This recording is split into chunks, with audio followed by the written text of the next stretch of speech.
Let's review our Sunday school lesson for today. We're continuing the summer quarter for the months of June, July, and August under the theme Worship, Sacrifice, and Offering. This quarter contains the scriptures look at worship in the Old Testament. We're also looking at the sacrificial altars that preceded the temple, looking at Jesus's relationship to the temple, and we're going to reflect on sacrifice in the New Testament under the New Covenant. Today we begin unit number 3 for the month of August, entitled Christians and Sacrifice.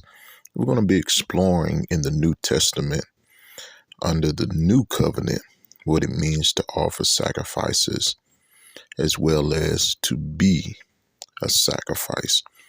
We will look at 1 Corinthians, Romans, Ephesians, Hebrews, and 1 Peter. Our lesson today is lesson number 10 for August the 3rd, 2025, entitled Construction Zone. Our printed passage is 1 Corinthians chapter 3, verse 10 through 23. As we begin this new unit and lesson number 10 today, I want to ask the question, you ever heard of the saying that a divided building falls? And if we're not unified, we fall. Well, this is what's going on in the Corinthian church, and the issues. And this issues over its leaders. Some are clinging to Peter, some are clinging to Paul, some are clinging to Apollos. And there's division, but it shows a deeper truth to us, especially as we continue to look at the temple of God, the place of worship, that there can be divisions there. Now, this lesson paints a beautiful picture for us of the temple. Number 1 talks about the foundation. Verse 10 and verse 11 tells us that no other foundation can be laid but that which is already laid, which is Jesus Christ. It is important. And you remember the last lesson in which the disciples telling Jesus and trying to show him the buildings of the temple. And Jesus reminded them not one stone is going to be left unturned. It's important to remember that the foundation is where you started. And we're not talking about a physical building here, but the foundation of our lives, the foundation of our spiritual being, it begins with Christ. Then secondly, it talks about how we build. And the text says, take heed, verse number 10, and how you build. Now, you can choose to use two things. Verse number 12 says you can use gold, silver, or precious stone. But then you can also use in verse number 12, wood, hay, and stubble. The difference there is that which is eternal and that which is temporary. Precious stone, gold, silver, when those things touched by fire, they're only purified. When water comes across them, it only makes them glisten and shine. They are the better. But when we talk about wood and hay and stubble, water destroys them. Fire consumes them.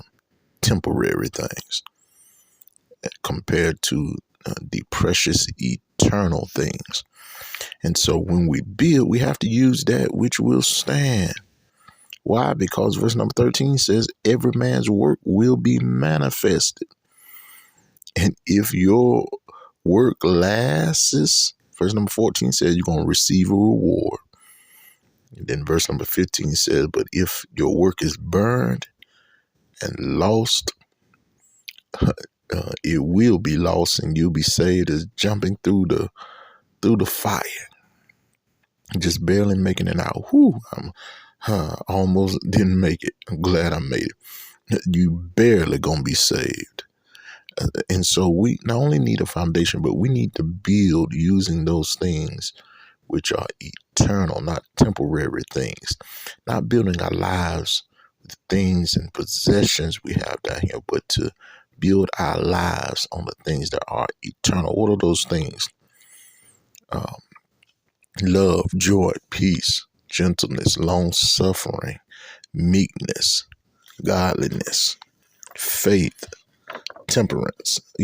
These are the things that we want to build our life on in accordance with what God has told us. Amen. We want to build our life. Why? Because thirdly and finally, we want to build a temple where God can dwell in. Verse number 16, verse number 17. So again, we're not talking about a physical temple, but in our earthly bodies, we want to see our bodies as a temple. And it's important how we build our lives using those things that are last and not temporary. Last week we talked about, and Jesus said, y'all love this building, but it's going to be destroyed, and not one stone is going to be left unturned. And we don't want our lives like that. We want to build with that which will last, so that we can make a holy dwelling habitation for God to live in us. Thank God for this lesson today. I pray we're the better having studied it together.